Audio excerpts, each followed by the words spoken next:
Halo, assalamualaikum anak-anak. Apa kabar semuanya? Alhamdulillah, luar biasa.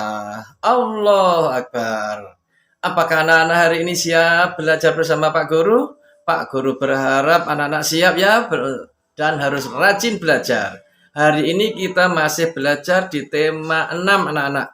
Merawat hewan dan tumbuhan. Subtematika tumbuhan di sekitarku, pembelajaran yang kelima. Mari anak-anak kita belajar dengan penuh semangat ya. Anak-anak perhatikan gambar ini.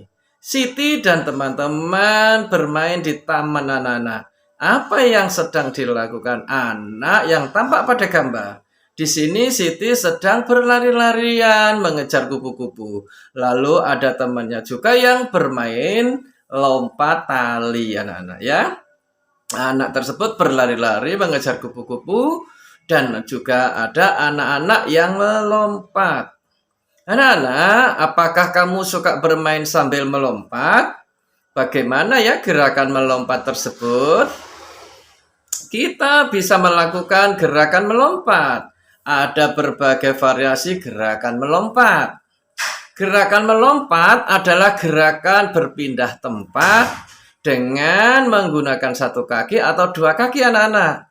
Nah, gerakan melompat ini melatih kekuatan otot kaki kita. Di sini ada gerakan yang pertama yaitu gerakan melompat dengan posisi badan jongkok. Kemudian ya bertolak dan mendaratnya posisi badannya berdiri. Dan mendarat menggunakan dua kaki. Di sini ya, pertama gerakannya melompat itu posisi badannya jongkok, ya, lalu menolak ini, terus melayang ya, dan mendaratnya itu posisinya berdiri dengan menggunakan dua kaki. Lalu berikutnya ada gerakan melompat dengan posisi pertama badan berdiri, ya, lalu anak-anak melompat. Berarti pertama kali yang jadi tolakan itu hanya satu kaki. Ya, langsung melayang seperti ini. Dan mendaratnya dengan satu kaki terlebih dahulu. Jadi kalau tadi itu mendaratnya dua kaki, kalau ini mendaratnya dengan satu kaki. Yang awal tadi tumpuannya dua kaki, yang ini tumpuannya satu kaki. Kalau yang tadi itu sebelum melompat itu agak jongkok lalu menolak ya. Lalu melompat. Tapi kalau yang ini posisi awalnya adalah berdiri. Anak-anak amati kembali gambar di bawah ini. Ada kupu-kupu yang sedang terbang. Ada juga kupu-kupu yang sedang hinggap pada bunga. Masih ingatkah kamu dengan permainan kupu-kupu di taman bunga? Mari kita lihat anak-anak permainan kupu-kupu. Nah, kalian harus dibagi menjadi dua kelompok nih. Kelompok yang pertama itu menjadi bunga dan kelompok yang kedua itu menjadi kupu-kupu. Satu bunga harus berpasangan dengan satu kupu-kupu. Kupu-kupu harus berdiri di belakang bunga anak-anak. Satu orang siswa ditunjuk menjadi pemimpin permainan. Ketika pemimpin permainan menyebutkan satu bilangan genap, ingat bilangan genap kemarin itu ya, ada 2, ada 4, 6, lalu 8, 10, 12, dan sebagainya. Maka kupu-kupu harus berlari di belakang bunga sebanyak 5 kali. Nah, ketika pemimpin permainnya itu menyebutkan bilangan ganjil, bunga harus berlari dan bertukar tempat dengan bunga yang lainnya. Itu aturan dalam bermain kupu-kupu dan bunga ini anak-anak. Nah anak-anak, kalian bisa menambahkan satu peraturan. Peraturan pertambahan ini adalah sebagai berikut. Jika pemimpin permainan itu menyebutkan bilangan ganjil, bunganya berlari. Kemudian bunga itu harus berputar mengelilingi kupu-kupu dan berputar atau bertukar tempat dengan bunga lainnya. Anak-anak, ikuti peraturan permainannya dengan jagalah kekompakannya ya ketika kita bermain bersama dengan teman-teman kalian. Siti dan teman-temannya bermain dengan gembira anak-anak. Semua mengikuti peraturan permainan. Ibu guru pun senang melihat anak-anak kelas 2 tertib dalam bermain.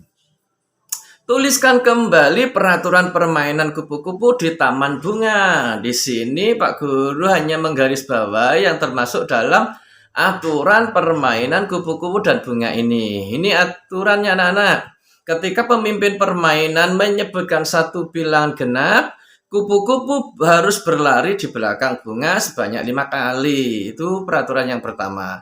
Peraturan yang kedua, ketika pemimpin permainan menyebutkan satu bilangan ganjil, maka bunga berlari dan bertukar tempat dengan bunga yang lain. Ini adalah peraturan pada permainan tersebut. Apa yang terjadi apabila anak-anak kelas 2 tidak mengikuti permainan anak-anak? Yang terjadi tentunya permainan menjadi tidak menyenangkan dan malah bisa jadi pertengkaran anak-anak. Jadi kalau ada peraturan dalam permainan, semuanya anak harus mematuhi peraturan tersebut supaya permainannya menjadi menyenangkan dan lancar dan menghindari pertengkaran. Tanyakan kepada temanmu contoh tata tertib ketika jam istirahat di sekolah anak-anak.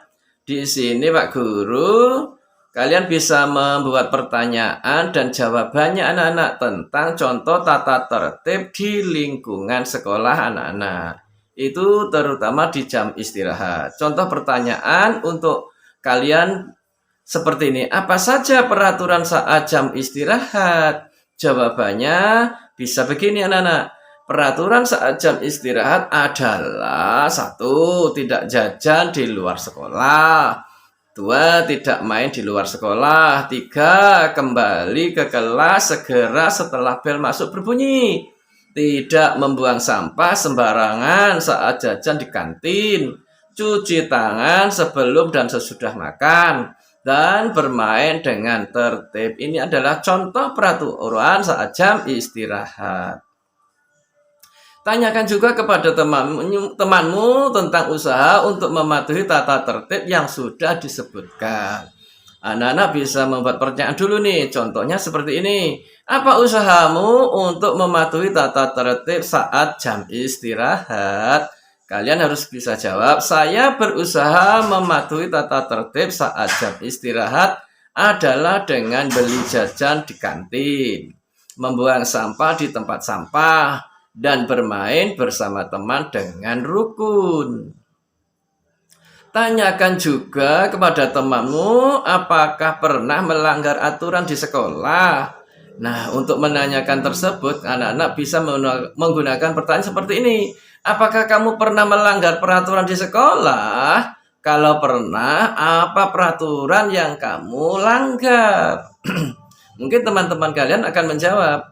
Kalau Pak Guru ditanya seperti ini, jawabannya Pak Guru pasti Pak Guru pernah melanggar, yaitu datang terlambat sekolah. Lah anak-anak pernahkah melanggar peraturan di sekolah? Dan peraturan apa yang kalian langgar ya? Kalian tulis di kolom komentar. Anak-anak tuliskan kesimpulan tersebut dengan menggunakan huruf tegak bersambung. Dan perhatikan penggunaan huruf kapital dan tanda titik. Kesimpulan dari kesimpulan tadi, contoh peraturan saat jam sekolah, tidak jajan di luar sekolah, tidak main di luar sekolah, dan kembali ke kelas setelah masuk bel berbunyi. Tidak sembarangan buang sampah, cuci tangan sebelum dan sesudah makan. Bermain dengan tertib. Nah, kesimpulan yang kedua, kita harus berusaha mematuhi peraturan yang ada di sekolah. Dan yang ketiga, jika kita pernah melanggar peraturan, maka kita harus berusaha untuk tidak melanggar lagi. Itu kesimpulannya ya anak-anak. Melanggar peraturan itu mengakibatkan hal yang tidak baik. Apa saja yang tidak boleh kita dilakukan di lingkungan sekolah, ini adalah hal-hal yang tidak boleh kita lakukan ketika di sekolah. Ini hanya beberapa contoh ya anak-anak. Tentunya masih banyak yang lainnya. Yang pertama, kita tidak membuang sampah sembarangan. Lalu kita boleh mengganggu teman saat pelajaran, tidak boleh menyontek saat ulangan, tidak boleh bertengkar dengan teman, dan tidak memperhatikan guru saat pelajaran. Ini contoh hal-hal yang tidak boleh kita lakukan di sekolah. Tidak mengerjakan tugas dari Pak Guru ya Dek, ya anak, harus dikerjakan dengan tepat waktu mestinya. Inilah tadi anak-anak pembahasan kita tema 6 subtematika pembelajaran yang kelima. Semoga pembelajaran video ini bisa bermanfaat untuk semuanya. Dan Pak Guru sampaikan terima kasih. Pak Guru akhiri. Assalamualaikum warahmatullahi wabarakatuh. Dah.